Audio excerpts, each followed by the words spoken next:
Clément, vous avez déjà des premières tendances qui se dessinent sur place.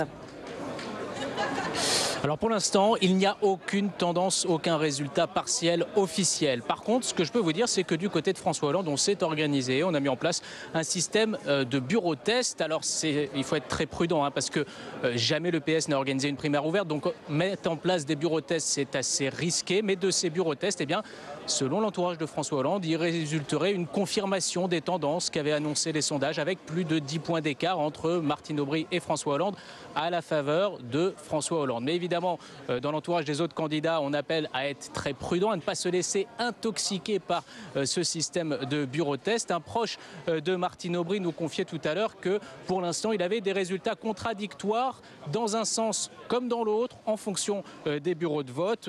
Une proche de Ségolène Royal, elle, a ajouté: c'est illisible pour qui que ce soit, vu qu'on n'attendait pas une telle participation. Là où tous les candidats se retrouvent, eh bien, c'est sur le succès justement de cette primaire en termes de participation. On table maintenant sur 2 à 3 millions d'électeurs. Et il y en a une qui s'en est félicitée plus particulièrement, c'est Ségolène Royal, qui estime bien que cela lui donne raison en quelque sorte, elle qui avait défendu dès 2007 la démocratie participative. Merci Clément, en direct du siège du Parti socialiste. Un dernier détour au siège du Parti socialiste. Grégory Lafont, le premier tour des primaires ouvertes a rencontré un franc succès. Est-ce que vous avez une première tendance à nous donner ?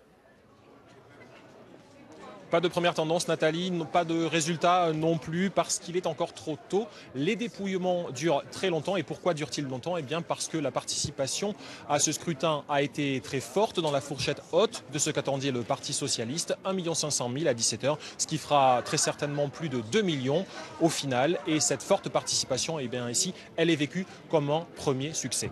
Merci beaucoup, Grégory Lafont, en direct du siège du Parti socialiste. Rebonsoir Valérie, alors est-ce que vous pouvez nous donner quelques précisions sur cette participation ?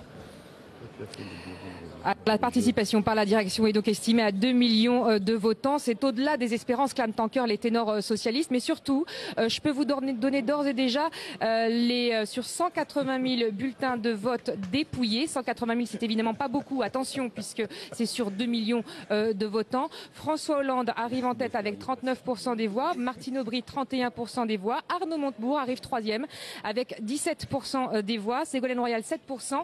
Manuel Valls, 5%. Et Jean-Michel Baillet, 1%.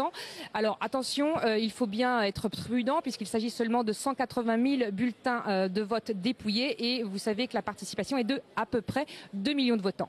Enfin, sachez que les résultats définitifs devraient être proclamés, annoncés d'ici une bonne heure. Merci beaucoup Valérie. Fabien, un petit bilan effectivement de... Les définitifs, est-ce que vous le savez à peu près ? Alors on est dans des supputations, il faut quand même dire ce qui est. Harlem Désir par exemple, lui-même le premier secrétaire du PS par intérim, disait ce matin qu'on pouvait attendre des résultats sur le coup de 21h, 21h30, peut-être même avant si la tendance est très nette. Le dépouillement naturellement est encore en cours, les résultats remontent de plusieurs manières, par audiotel, c'est-à-dire par téléphone, par les fameux stylos électroniques, qui remonteront un peu plus tard également avec les procès-verbaux papier.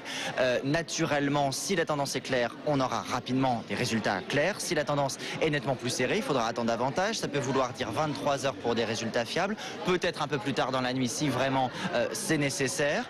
L'idée, c'est véritablement que le PS fait de la transparence, du progressif, c'est-à-dire qu'on a d'abord des résultats estimés mais non validés par la haute autorité des primaires, puis un peu plus tard les résultats validés. La seule certitude que l'on ait en fait à l'heure actuelle, ce sont les chiffres de participation provisoire. Là encore, ce 1,5 million dépassé à 17h sur 3/4 des bureaux de vote. Et d'ailleurs, c'est sur ce chiffre-là qu'Harlem Désir s'est exprimé tout à l'heure. Je vous propose de l'écouter.